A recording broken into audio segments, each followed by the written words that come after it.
أهلا بيكم. قبل 40,000 سنة في كهف حوالين النار واحد حكى قصة، مش عشان يتسلى لكن عشان يعيش. لو ما حكاش كان ممكن يموت، ولو ما صدقوهوش كان ممكن كلهم يموتوا. والنهاردة احنا لسه بنحكي بس مش فاكرين ليه. والسؤال، ليه الإنسان ما بيعرفش يعيش من غير قصة؟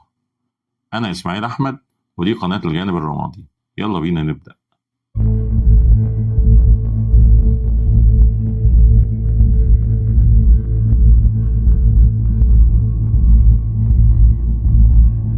سنة 1995 كان في كاتب نرويجي اسمه جان جرو. والدته دخلت في غيبوبة بعد جلطة دماغية 6 أسابيع ما كانش فيه أي استجابة، والدكاترة قالوا له استعد للأسوأ. كل يوم جان كان بيروح يقعد جنب سريرها ويقرأ لها من رواياتها المفضلة، كل يوم لساعات، والممرضات كانوا بيقولوا هي مش سامعاك. لكن هو كمل. في الأسبوع السابع وهو بيقرأ لها مشهد، أمه حركت صابعها. بعدها بأيام فتحت عينيها، وبعد أسابيع بدأت تتكلم، وأول حاجة قالتها كنت سامعاك. خد بالك، احنا مش بنقول ان القراءة بتفوق من الغيبوبة، لكن بنكشف ان الدماغ بيفضل متصل بالسرد حتى في اضعف حالاته. والدماغ البشري ما بيشتغلش على الحقائق، بيشتغل على القصص. في البداية ما تنساش لايك شير سبسكرايب وفعل زر الجرس عشان دايما يوصلك كل جديد. ويلا بينا نفهم اكتر. من اول ما بنتولد واحنا بندور على قصة، يعني الطفل بيقول لك احكي لي حدوتة، والمراهق بيضيع جوه رواية، والكبير بيتفرج على مسلسل لحد الفجر، العجوز بيحكي نفس القصة 100 مرة. كلنا بنحكي وكلنا بنسمع، مش عشان القصة حلوة، لكن عشان من غيرها مش عارفين نفهم الحياة. يا ترى ليه الدماغ ما بيعرفش يعيش من غير قصة؟ في 12 سبتمبر سنة 1940 شاب فرنسي اسمه مارسيل رافيدات عنده 18 سنة كان ماشي في غابة في جنوب فرنسا. الكلب بتاعه وقع جوه حفرة. مارسيل نزل عشان يجيب الكلب بتاعه ولقى كهف، ولما دخل بمصباحه لقى حاجة غريبة.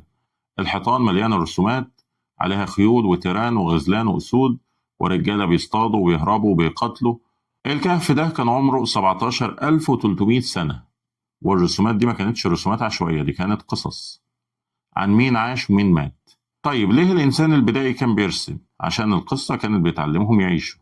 يعني مثلا الأسد بيظهر من الشمال وفلان جرى يمين، فده نجا وعاش، أما فلان اللي جرى ناحية الشمال اتاكل. هنا القصة بتساوي خبرة منقولة، لأن ببساطة اللي ما كانش بيسمع كان لازم يتعلم بنفسه، ومعظمهم ماتوا وهما بيتعلموا. سنة 2010 في جامعة برينستون عالم أعصاب اسمه يوري هاسون عمل تجربة. جاب متطوعة وحطها على جهاز fMRI اللي بيصور نشاط المخ، وخلاها تحكي قصة من حياتها. وبعدين جاب 11 متطوع خلاهم يسمعوا نفس القصة، والنتيجة كانت صادمة. دماغ المتطوع اللي حكت ودماغ ال 11 شخص اللي سمعوها اشتغلوا بنفس الطريقة، نفس المناطق، نفس التوقيت، ونفس الشدة. الظاهرة دي اسمها نيورال كابلينج أو الارتباط العصبي. لما بتسمع قصة دماغك بيعيشها، مش بيتخيلها، لا بيعيشها. يعني لما القصة تقول إن شخص جرى، منطقة الحركة في دماغك بتتحفز، ولما تقول شم دخان فمنطقة الشم عندك بتنشط. القصة مش معلومة، القصة بتبقى تجربة معاشة. في الستينات عالم النفس جيروم برونر كان بيدرس إزاي الأطفال بيتعلموا. جاب مجموعتين من الأطفال من 4 ل5 سنين. المجموعة الأولى علمهم بشكل مباشر إن النار السخنة خطر. المجموعة التانية حكى لهم قصة عن ولد اسمه توم شاف نار حمراء حط إيده فيها اتحرق وعيط. بعد أسبوع برونر سألهم النار إيه؟ المجموعة الأولى معظمهم نسيوا، أما المجموعة التانية كلهم كانوا فاكرين. مش بس كده، لما جاب شمعة مولعة أطفال المجموعة التانية بعدوا بسرعة. يا ترى ليه؟ لأن القصة خلت المعلومة تجربة.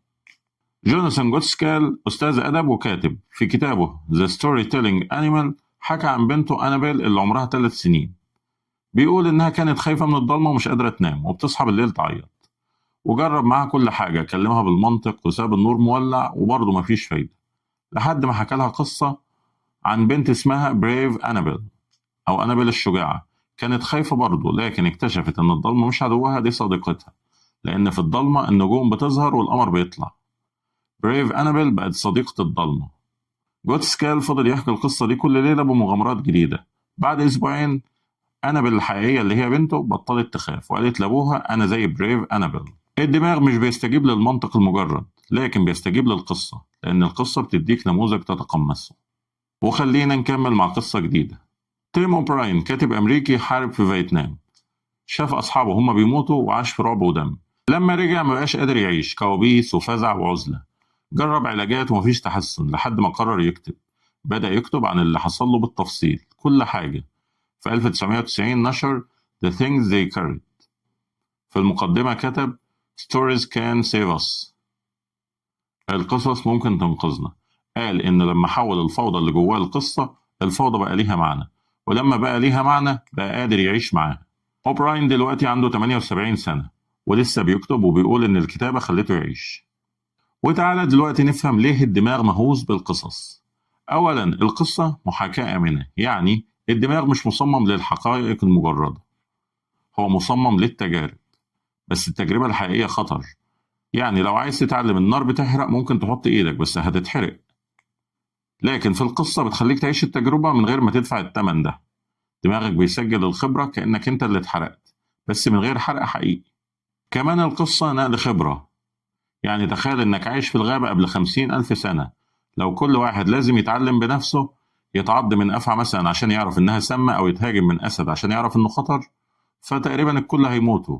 لكن لو في قصة زي إن في واحد شاف أفعى بالشكل ده ساعته ومات، فكده أنت اتعلمت من غير ما تموت.